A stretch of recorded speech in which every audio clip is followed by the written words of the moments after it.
I got a text in the middle of the night when we were picked up. Season 4, you Swedish. And then with like lots of hearts. Martin, we were just talking about how time flies right by, and here we are, final season, Mr. Robot. Yeah. What are we gonna see? What can we expect? It's so hard to say what to expect from a series like this, because I think it's so much about expect the unexpected, which is a useless answer. It's a useless answer. But for this season, I think a lot of the episodes, there's this thread running through. It all plays out like during Christmas, but I think the episodes themselves will be very different from each other, and I think fans are going to be very pleased about that.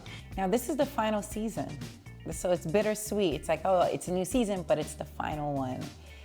What can you tell us about it being the final season? Are we gonna get anything resolved? Are we gonna expect anything or be on the lookout for something?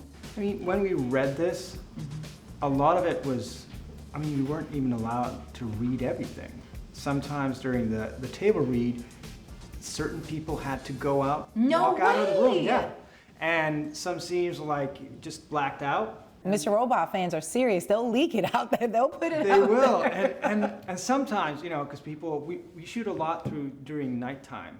And you sit in the hair and makeup, it's a Friday night, suddenly someone just opens, walks in, is like, what kind of show is this? Right. Yeah. And you're like, And everybody said, well, it's just a TV show. Right. Yeah. And wow, it's very secretive. yeah, and sometimes, you know, we shoot a lot in Coney Island, and Friday nights will be busy, so a lot of security and lots of acting like you guys aren't acting and doing stuff. well, it's hard. I mean, when you play the character I do, Trell, he's always in a suit and tie, and you walk out in Coney Island with this like $5,000 suit in the middle of the night. People are like, who's this guy? Do you get to keep any of the suits? None.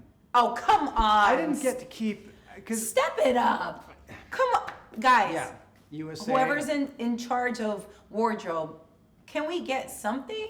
A tie. A tie? Yeah. But they're very expensive, I think, Right. and also they're very, like, it's always very meticulous that they have to keep stuff, because you go back and forth. Right. In third season, well, you have a flashback to season 1. Right. So they have to keep that suit, and if they start giving that away, so they keep everything. Do you personally like revenge? You seem too nice. Well, I mean, deep down, we all, Sometimes.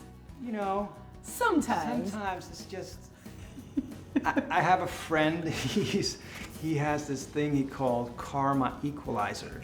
I like what this sounds like. And he's like, we were playing once and a bike fell over his son. And he was like, I'm gonna throw this bike out into the street. And I was like, why are you gonna do that? How's that gonna make things better? It's karma equalizer. I love that. Yeah. So, I mean, deep down, of course. Right. Everybody, Of course. we love revenge.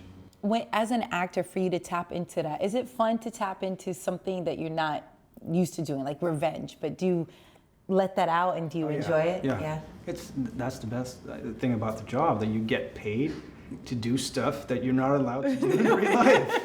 You just, you know, paid to play. That's so amazing. Yeah.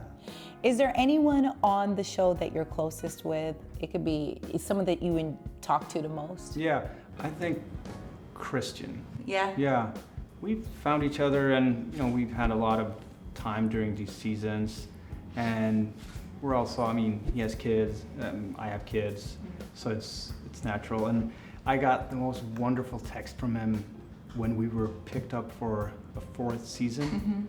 I woke up with a text, because there's reference to, I don't know if I can say the word, you bleep stuff? Yeah. Okay. Just say it. It's a reference. His character says Swedish. So I got a text in the middle of the night when we were picked up. Season 4, you Swedish. No. And then with like lots of hearts. Oh, that balances out. It's the equalizer. It's the Equalizer. That's the theme. Yeah. Right? I like it. Yeah. And do your kids know what you do for a living? Like, how old are they? 6 and 4 months. Okay, so 6-year-old kind of maybe. Yeah, he does. He was actually with me on set and saw me as this character, Terrell. And then, like a couple of weeks ago, I was picking him up. We were going to school, and we got to the car, and I got a parking ticket. And I got it, and then he looked at me and he said, "Dad, now you look like you do on Mr. Robot." Like this, like the character. So it just struck me that maybe this character, he's just the accumulation of all my parking tickets in my life. That's all this character is. It came out in this moment. Yeah, it's not about revenge or anything. It's about all these parking tickets. That's the character. I love it. Thank you so much for stopping by today, Martin, and say hi to the kids. I will.